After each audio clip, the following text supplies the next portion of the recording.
Well, good morning and welcome to Bible Study Live. My name is Colin and I'm the pastor of Winslow Christian Fellowship, and this is your chance to see me studying God's Word in preparation for my service on Sunday, my sermon on Sunday in the service. And it's going to be slightly different this week. You'll see why. This is what we're doing. It's John chapter 20 and verses 24 to 31. Now that's a passage that is... Let me just adjust this a minute. It's not quite... There we go. Yeah. Okay, so this is a passage that comes at the end of John's Gospel. It's the Doubting Thomas passage, and it's Easter Sunday, so it's a good one. It's a staple for Easter Sunday, I'd guess you could say. I've preached on it before, a few times. Not for a while. I looked and looking at the details, it looks like I preached probably back in 2015 was the last time, but I've got lots of notes on it, and so I didn't want to just start working through it and taking notes, because I can work through the notes I've already got, but at the same time I don't like just relying on previous times that I've preached. I want to come to a passage and refresh it in my mind and come to it fresh. So that's what I'm going to do this time, is approach things differently in order to just help me get back into the passage and not take for granted what I've previously done. So that's why I've put it into the word processor, and I'm going to do that sort of breaking down verse by or sentence by sentence. If you've seen these Bible study lives before, then you'll have seen me do this before, doing a sentence breakdown. Usually I'll do one or two verses, but I sometimes do the whole passage. So that's what I'm going to do today, is just break the whole passage down. So first of all, first thing is to read the passage. So let's just start at the beginning.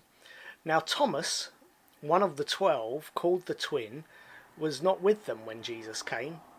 So the other disciples told him, "We have seen the Lord." But he said to them, "Unless I see in his hands the mark of the nails, and place my finger into the mark of the nails and place my hand into his side, I will never believe." 8 days later, his disciples were inside again, and Thomas was with them. Although the doors were locked, Jesus came and stood among them and said, "Peace be with you." Then he said to Thomas, "Put your finger here and see my hands, and put out your hand and place it in my side. Do not disbelieve, but believe." Thomas answered him, "My Lord and my God."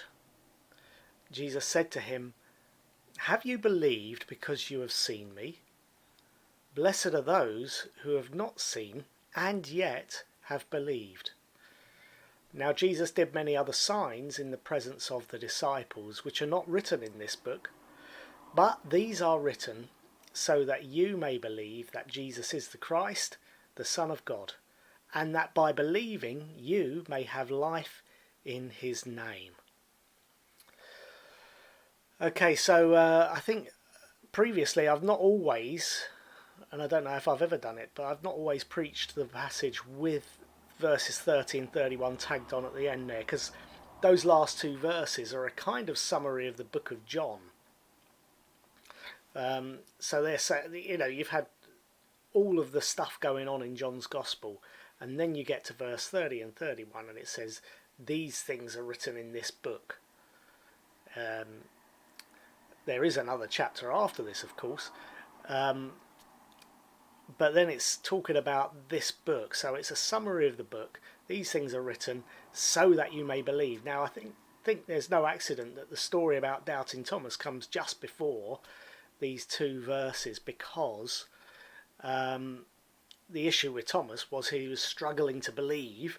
Then he saw Jesus and he believed, and then we get this summary of the book. These things are written for you, dear reader, that you may believe. So the belief is that common theme, and I think it's worth including those two verses because I'm a preacher and it's what I want to say to people. These things are written so that you may believe that Jesus is the Christ, the Son of God, and then by believing you might have life. And I want to say that as a preacher. Read these words, read this for yourself, and get to know Jesus for yourself, so that you may believe that he's the Christ and that you may have life in his name. So that's my thinking, and now we're going to go through it. And so breaking it up into sentences, I mean, the first thing is just to get the really just break it down in the sentence structure. Now Thomas, one of the 12, called the twin, was not with them when Jesus came. So the other disciples told him, "We have seen the Lord." But he said to them, Unless I see in his hands the mark of the nails, and place my finger into the mark of the nails, and place my hand into his side, I will never believe." 8 days later. So there's a paragraph break there, really, which is there in the Bible translation for us, so we'll go with that. 8 days later, his disciples were inside again, and Thomas was with them. Although the doors were locked, Jesus came and stood among them and said, "Peace be with you." Then he said to Thomas, "Put your finger here and see my..." At the moment I'm just breaking this up in terms of commas and full stops, but I think I'm going to break it up even more than that, because that's the best way to do it, and start off with the commas and the full stops, and then starting to see even breaks down even more. Then we get to the "Now Jesus did many other signs." Another paragraph break. "Now Jesus did many other signs in the presence of the disciples, which are not written in this book, but these are written that you may believe that Jesus is the Christ, Son of God, and that by believing you may have life in his name." So we'll take it paragraph by paragraph. and start off with the first paragraph. And then what we want to do is look for the connective words. So now is an important connective word that can go on its own, and we can make that in capital letters because that really makes the connective stand out. Now Thomas, one of the 12, called the twin, was not with them when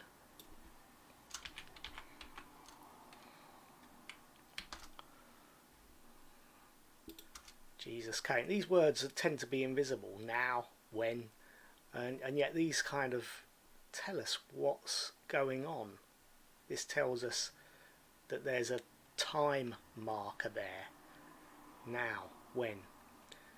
So, that's telling us about a relationship. You know, so and therefore the other disciples told him, we have seen the Lord, but he said to them,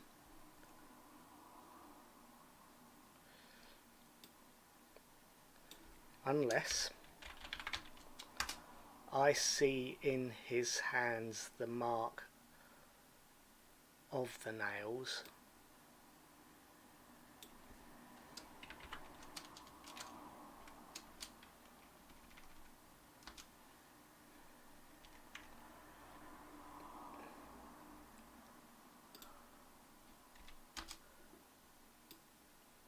and becomes a connective word, and place my finger into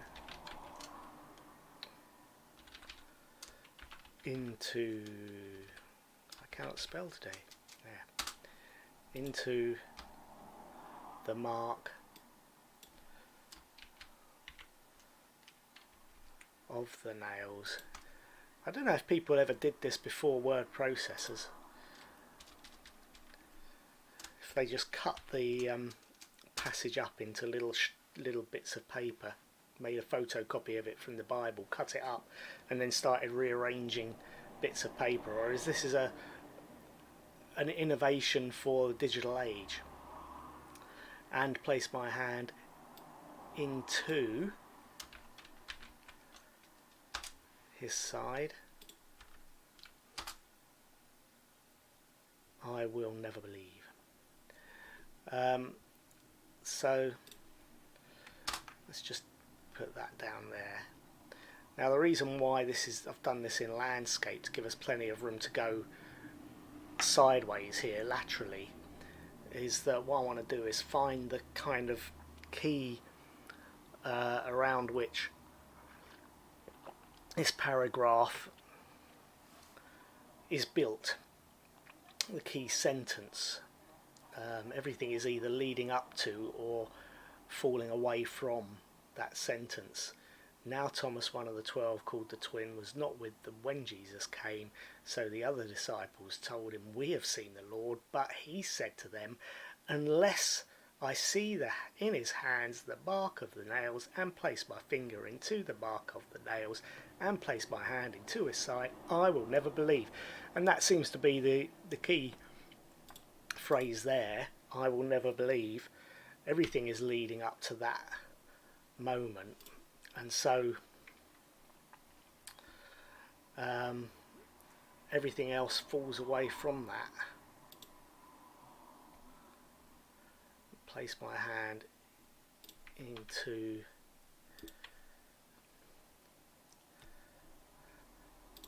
place my finger. See, these two phrases, place my finger, place my hand, they're parallel,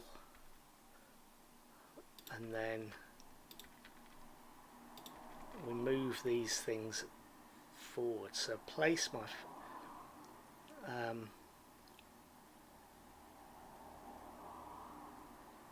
unless I see, that's parallel with place my fingers. Unless I see in his hands the mark, place my finger, place my hand, I will never believe. So these things are running down to there.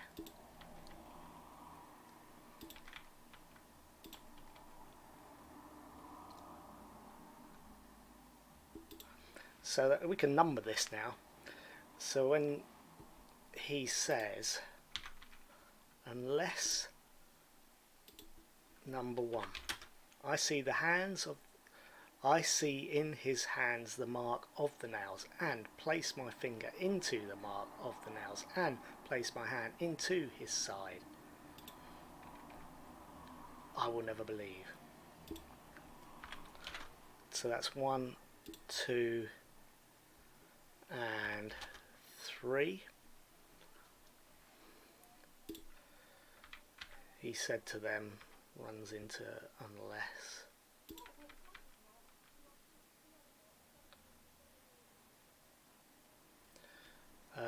Now Thomas, one of the 12, called the twin, was not with them when Jesus came, so the other disciples told him, we have seen the Lord. But he said to them,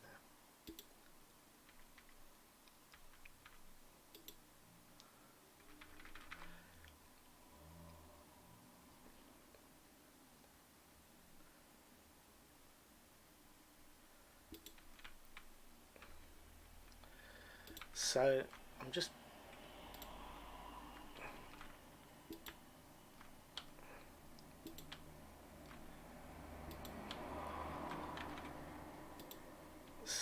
this is all running down towards this I will never believe.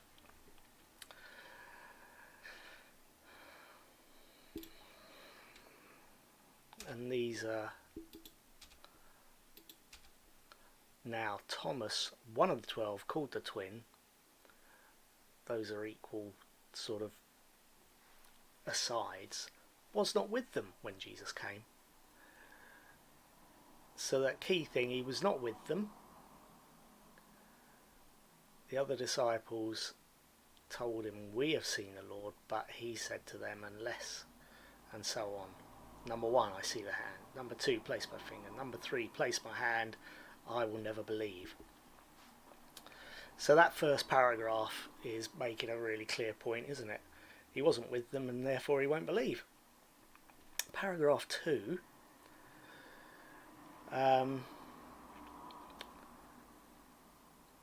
8 days later, his disciples were inside again, and Thomas was with them. Although the doors were locked, Jesus came and stood among them and said, peace be with you. Then he said to Thomas, put your finger here and see my hands, and put out your hand and place it in my side. Do not disbelieve, but believe. Thomas answered him, my Lord and my God. Jesus said to him, have you believed because you have seen me? Blessed are those who have not seen and yet have believed. So where's the key phrase at this point? Is it the my Lord and my God?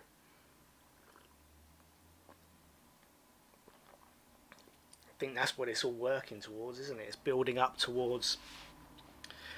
You've got this, the setting the scene, the 8 days later, that's where they are. Thomas was with them. Jesus came. Jesus said these things to Thomas. Thomas's reaction was, my Lord and my God. And then Jesus responded to Thomas's, my Lord and my God. So this is the key sentence.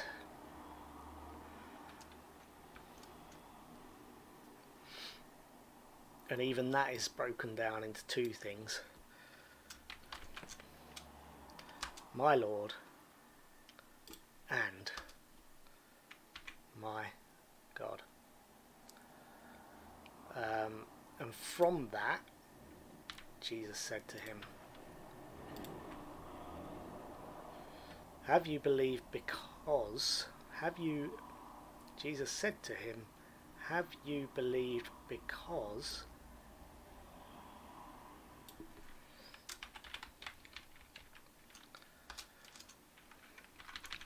you have seen me?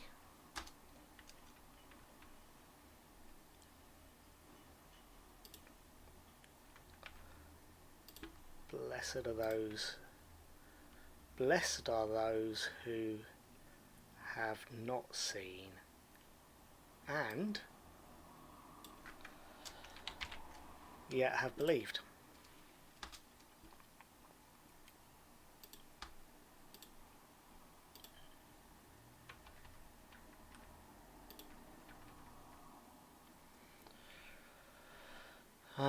I'm doing this in a slightly different order this time, aren't I? Going through and stretching out or spacing out the sentences, and as well as breaking them down.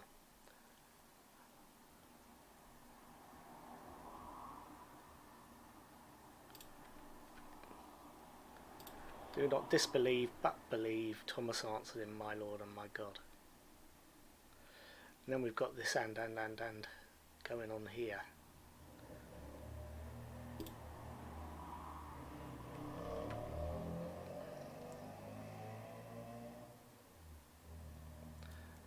Put your finger here.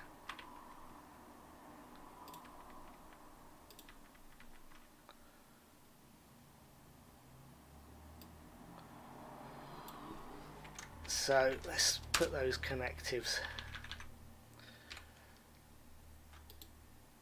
there.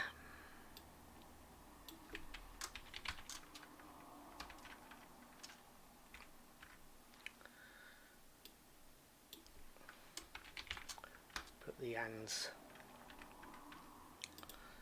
tuck them away there. And then this is the list of things Jesus said to Thomas to do. Put your finger here. 2, see my hands. 3, put out your hand. 4, place it in my side. Do not disbelieve. That's the conclusion of those 4 things that you've got to do, is not disbelieve but believe. I won't put the word but in capitals.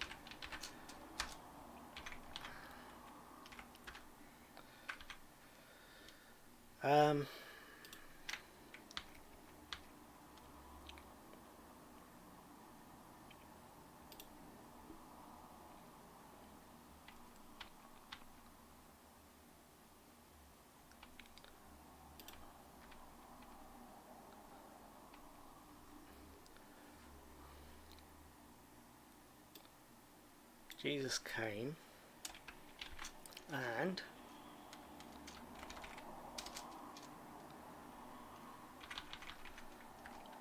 stood among them.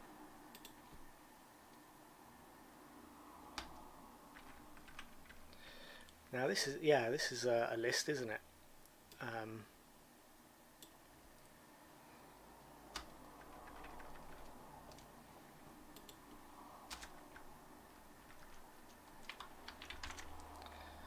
And in fact, this list goes: Jesus 1 came, 2 stood among them, 3 said.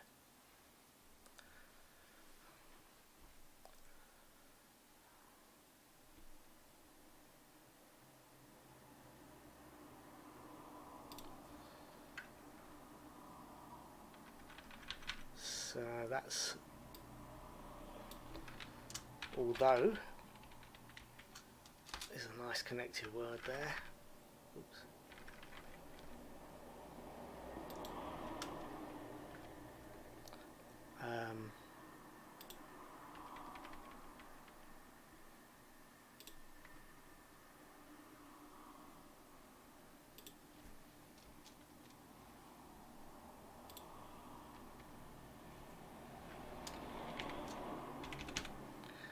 And his disciples were inside again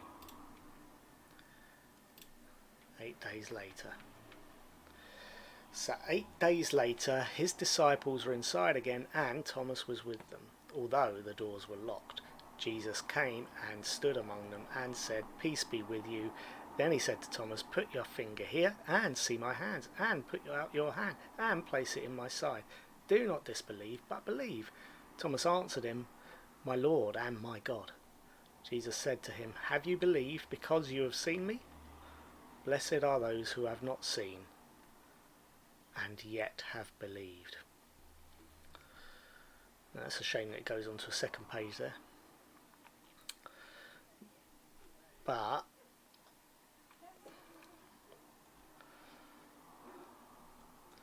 might make the text a bit smaller when I print it out.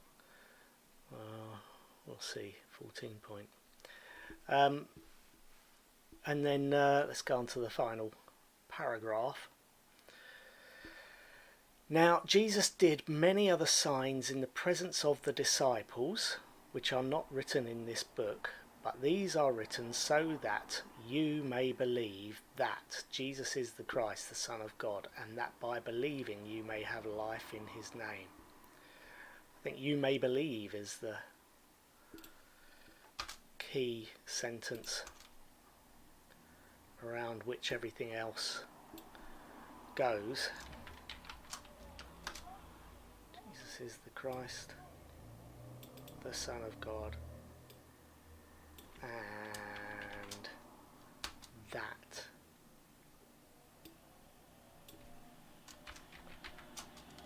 by believing you may have life in his name.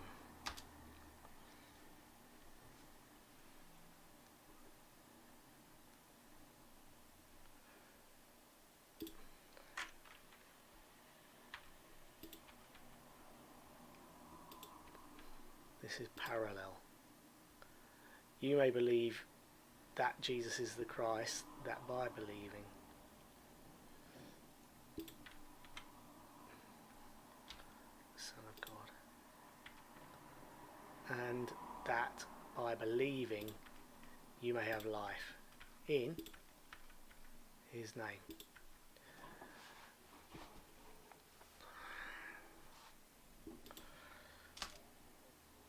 So that's it. You may believe that Jesus is the Christ to the Son of God, and that by believing you may have life in his name.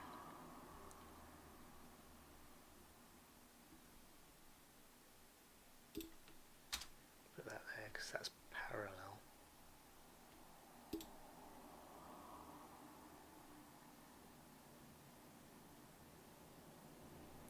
Is it parallel? I suppose it's not, because you may believe that Jesus, and that by believing, so that actually does move on.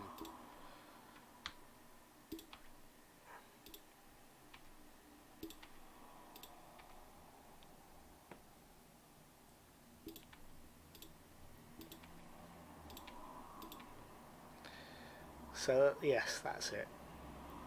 You may believe Jesus is, by believing you may have. And then the upper phrases leading up to it, these are written so that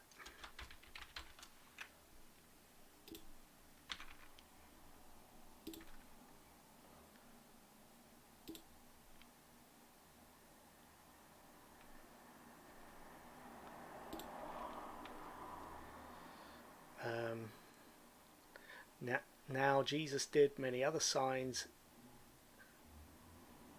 in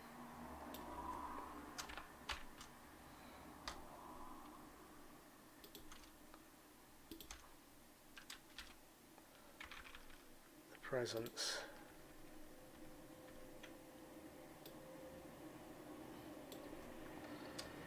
of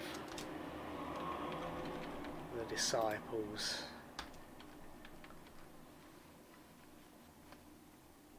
which are not written in this book, but now Jesus did many other signs in the presence of the disciples, which are not written in this book, but these are written so that you may believe that Jesus is the Christ, the Son of God, and that by believing you may have life in his name. So everything's there.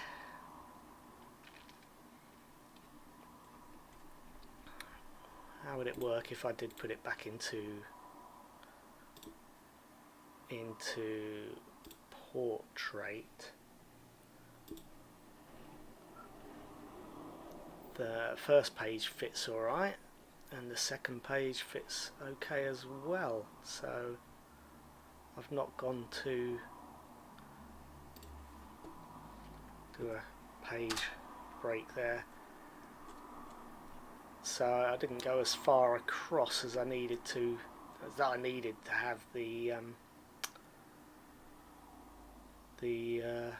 landscape set out. I will never believe, my Lord and my God, you may believe.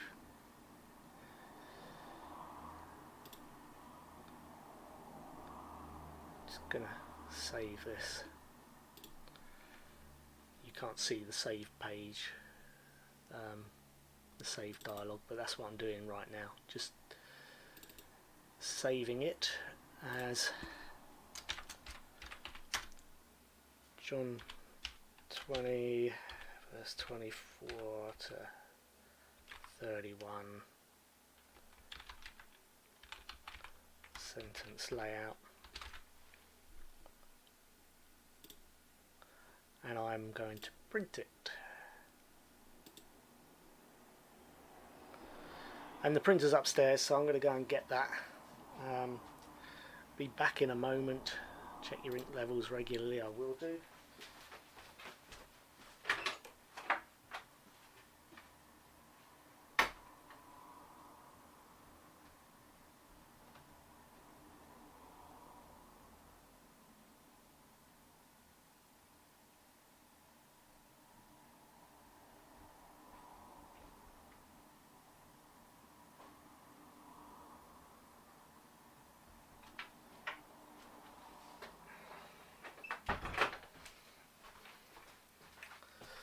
Alright, now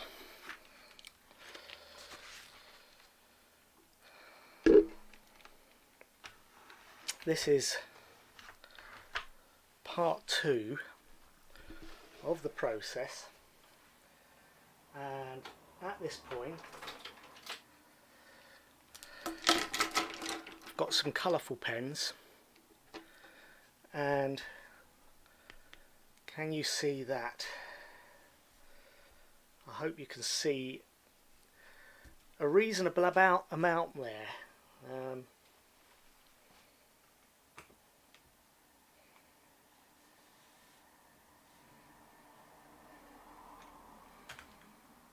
If you're watching this on a phone, I imagine that this would be really hard. So I'm sorry if it is, but I've got the 3 pages printed out. That's 1,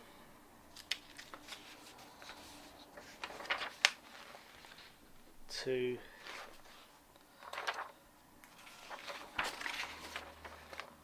and 3.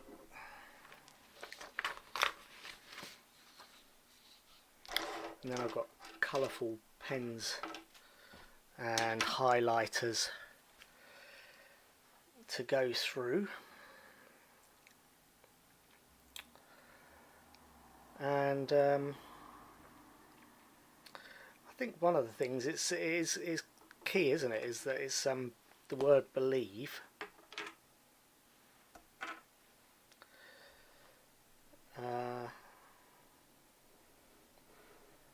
Can certainly highlight that in, say, yellow throughout there. Now Thomas, one of the 12, called the twin, was not with them when Jesus came. The other disciples told him, "We have seen the Lord." But he said, "Unless I see the hands in his hands, the mark of the nails, and place my finger into the mark of the nails, and place my hand into his side, I will never believe."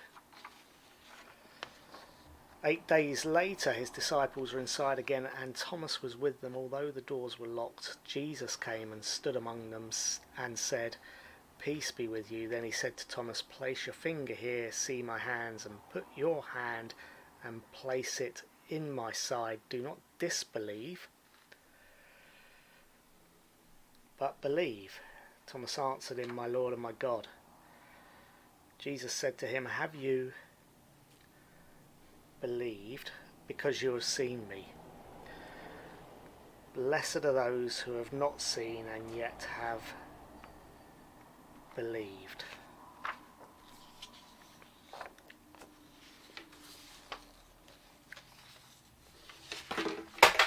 Oops, there goes a red pen. Now Jesus did many other signs in the presence of the disciples, which are not written in this book, but these are written so that you may believe that Jesus is the Christ, the Son of God, and that by believing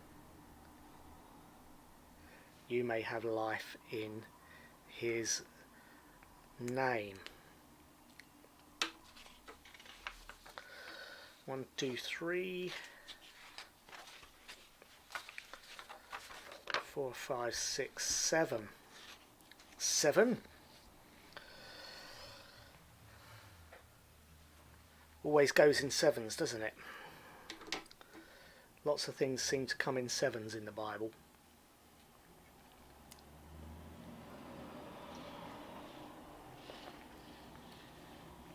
Okay, so seeing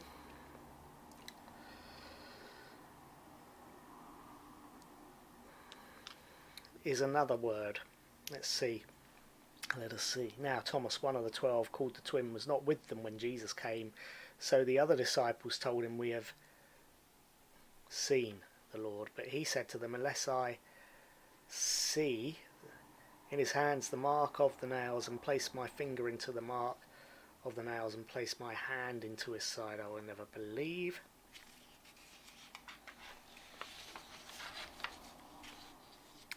Eight days later his disciples were inside again, and Thomas was with them, although the doors were locked. And Jesus came and stood among them and said, peace be with you. Then he said to Thomas, place your finger here and see my hands, and put your hand and place it in my side.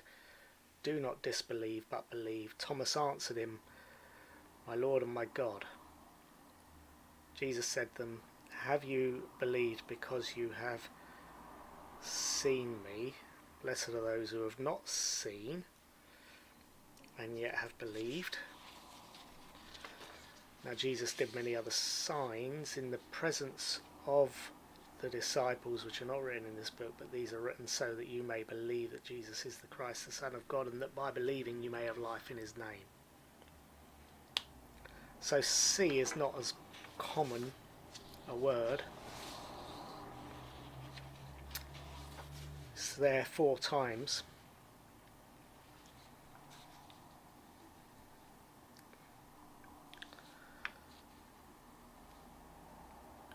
The disciples say it the first time, Thomas says it the second time, and then Jesus says it those 2 times.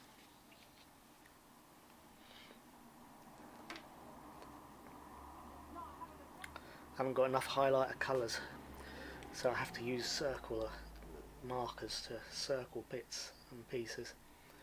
Hands keep coming up.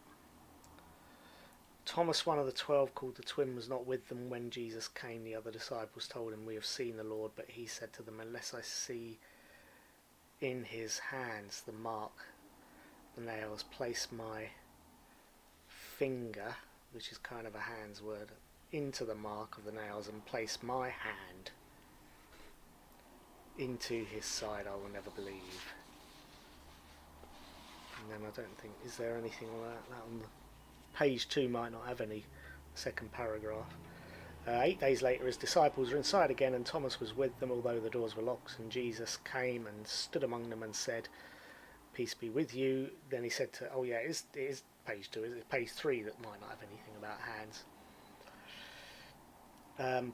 Put your finger here, see my hands, put out your hand, place it in my side. Do not disbelieve, but believe. Thomas answered, my Lord and my God. Jesus said to him, have you believed because you have seen me? Blessed are those who have not seen and yet have believed.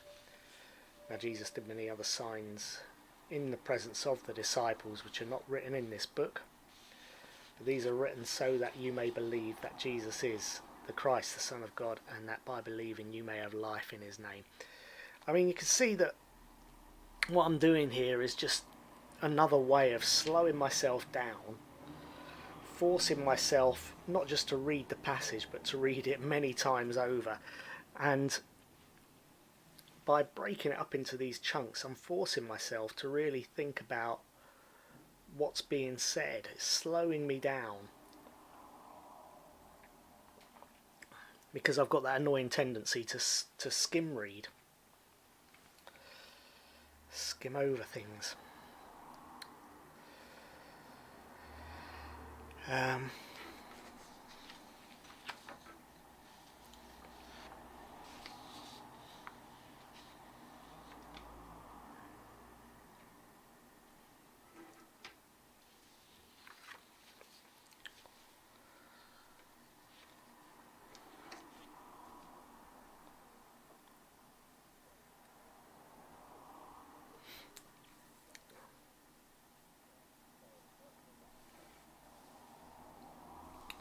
So one of the things to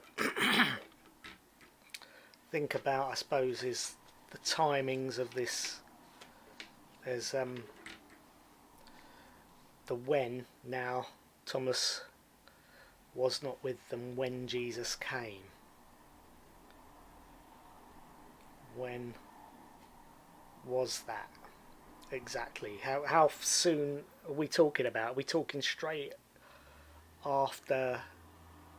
This is when Jesus was resurrected. He immediately saw, it was Mary and the women that saw him, and then the disciples ran to him. Is that what we're talking about?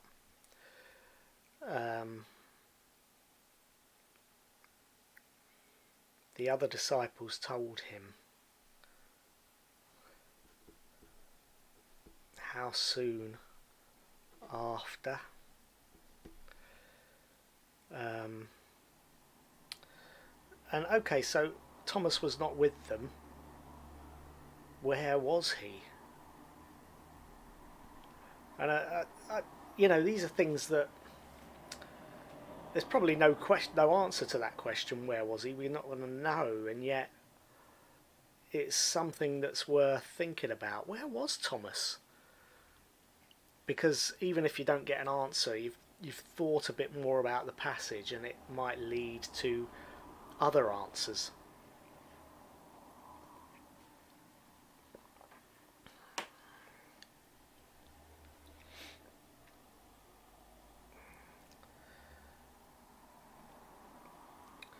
Now, why did he say these things? Why was this his test? They said, we've seen, and he said, yeah, I want to see in his hands the mark of the nails, and more than that, I want to actually touch. So, seeing and these things 2 and 3 here, his second and third criteria, I guess, are touching. Where did Thomas get his criteria? They said, we've seen the Lord. He said, I need to see, not just the Lord, I need to see the mark of the nails in his hands. And I need to plug my finger into the mark of the nails and place my hand into his side. I mean, that's really gruesome stuff, really, when you think about it. Why can't he just say, yeah, okay, if I see him, I'll believe, but, I'm a skeptic, and I will never believe. Unless I do those things, I will never believe. Why so stubborn? Again, these are questions that we can't answer, and yet you see Thomas in this passage and you ask the question, why is he being that stubborn? And of course as a preacher, I want to ask that question of everybody that's not believing in Jesus. Why so stubborn? Yes, I know it's hard to believe in a resurrected Christ, but what's your criteria for believing? Are you going to be stubborn and say, I will never believe unless something really extraordinary happens? Or are you going to believe, based on a less, basically the testimony of the apostles, which is ultimately what it comes down to? Thomas, I think in the end, Jesus is saying, blessed are those who have not seen and yet have believed. In other words, if you believe,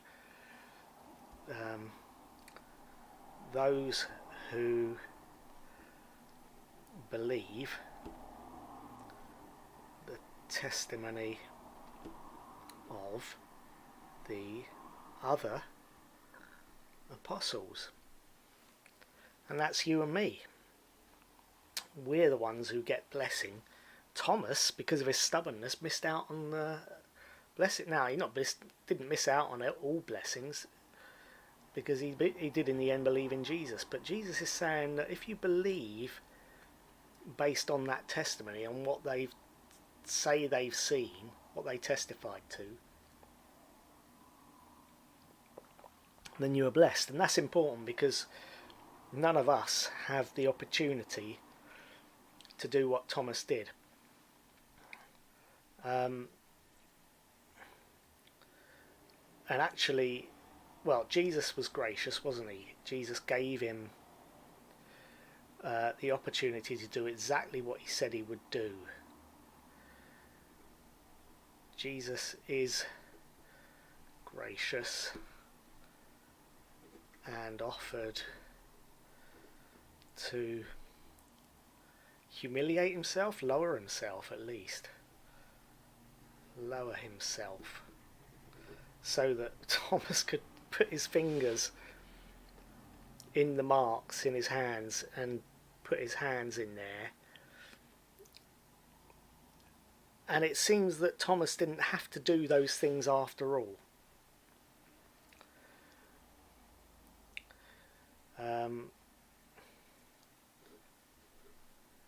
Turns out Thomas is not as stubborn as he thought. He was surprised. Well, I don't know if he was surprised, but you can be surprised by yourself when you think, actually, I didn't think I would believe. I didn't think I was the believing type. And it's a change of self-identity, isn't it? From being a skeptic to being a believer. And that's quite a large leap to make, but it is possible when we come to know Jesus.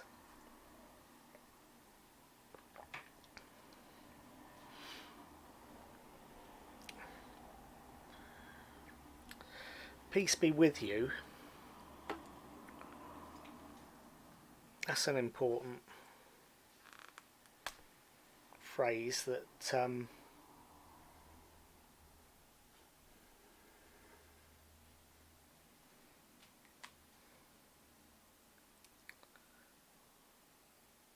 doesn't need to be in this passage, does it?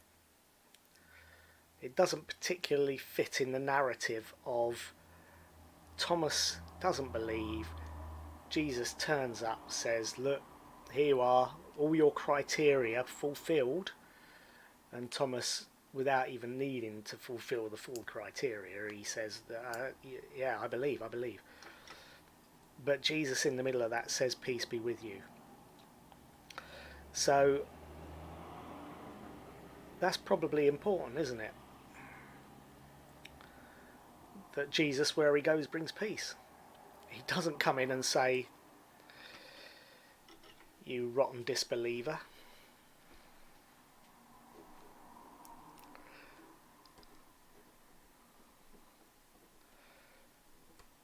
bring in peace,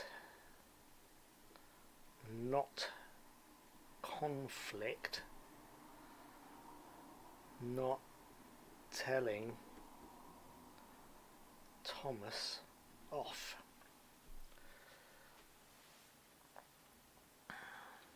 So yeah, and there's this 8 days later, isn't there? That's okay, so that's a timestamp kind of thing.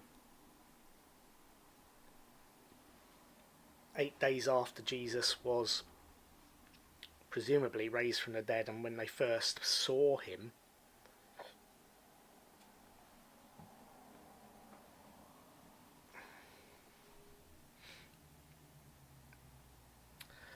And then we've got this other little phrase here, which is another, it's a criteria that I suppose Thomas didn't even think about. The fact that the doors were locked and Jesus came and stood among them. There's a little miracle there, just in case you're wondering.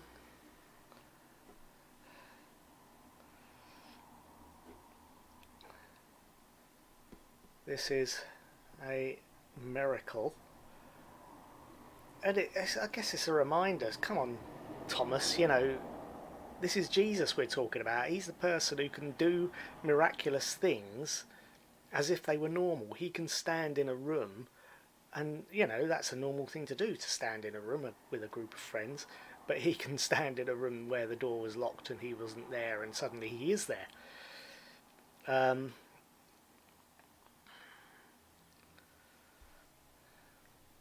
That's worth noting as well. Jesus is miraculous, and then he brings peace, and then he offers Thomas everything Thomas wanted, and Thomas believes without needing all of that. And that's a telling off, I think, that there. You have believed because you have seen me, but blessed are those who have not seen and yet have believed. It's a telling off, but it's a very gentle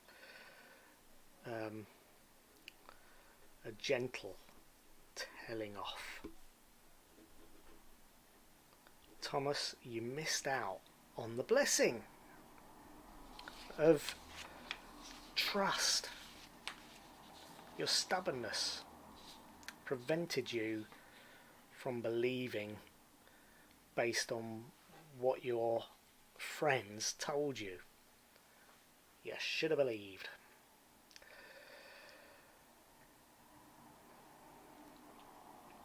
That's important, isn't it? Now, Jesus did many other signs in the presence of the disciples, which are not written in this book, but these are written. So, in other words, in the presence of the disciples.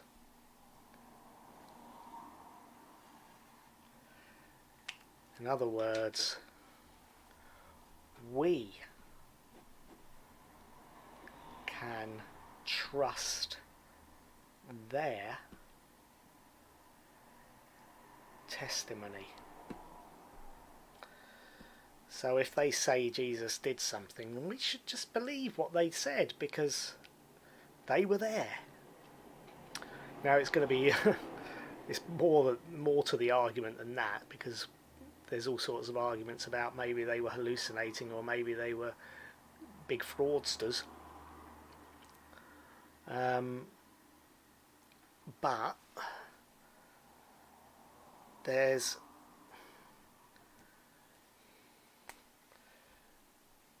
many reasons to believe.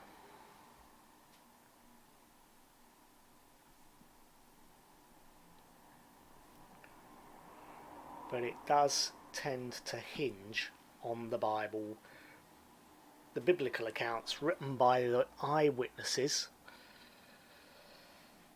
or the collection of the eyewitness testimonies of those who saw Jesus for themselves and saw what he did. And did many other signs in the presence of the disciples, which are not written in this book, but these are written.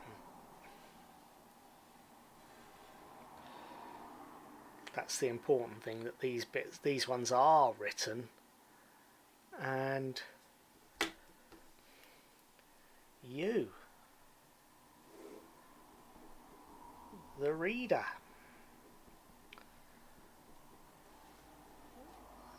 I mean, that is,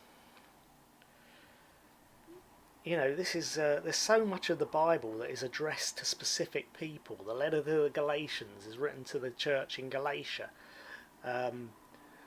Luke's Gospel is written for a person called Theophilus. But John's Gospel is written for the person who reads John's Gospel. And that means me, and that means you. That means all of us who pick up a Bible today and read that Gospel. And straight at this point, this little section is addressed to us. John is addressing us directly.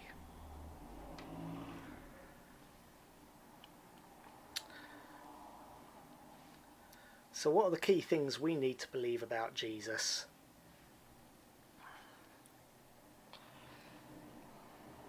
Messiah, Son of God.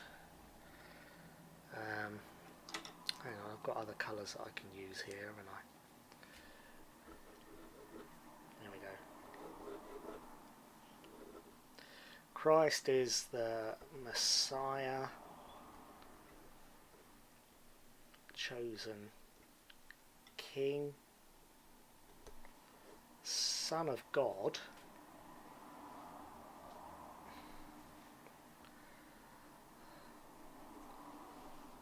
third person of the Trinity, in other words, God himself, but he's also the representative of the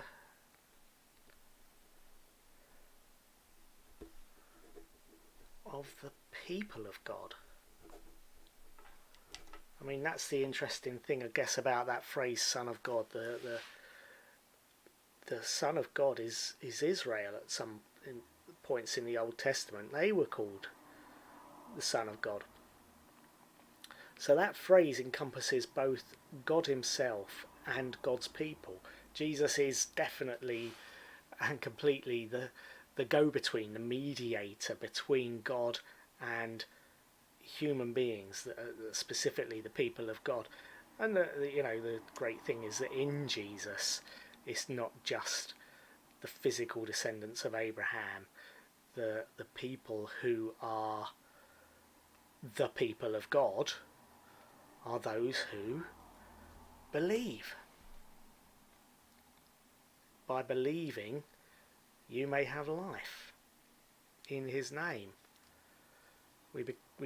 We are in Jesus, in the Son of God. We are able to live life.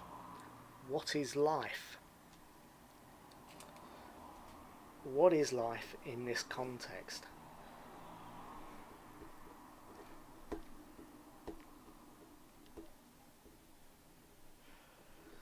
Are we talking about eternal life, no doubt? Are we talking about a fuller life? A life that is not bogged down by sin and guilt? Well, I hope you've enjoyed and appreciated looking at this passage in a slightly different way. It's always nice to see such a colourful sheet of paper all laid out, sentence diagrammed and covered in highlighters. This is something that anybody can do. It's kind of fun, and it really does open up passages. I've seen things that I've not seen before in here. I've noticed things that I've not noticed before, would be perhaps the better way of putting it. So I hope you've enjoyed and appreciated that. I will. What shall I do? Do that camera there. Can you see me now? Yeah. Thank you for watching. On catch up, no doubt. I think you've been able to watch this in double speed, and I hope you're able to see that different approach, and hope that helps, that you might be able to have a go at doing something similar yourself. Right, so see you on Sunday, or indeed next time. Take care. Bye bye.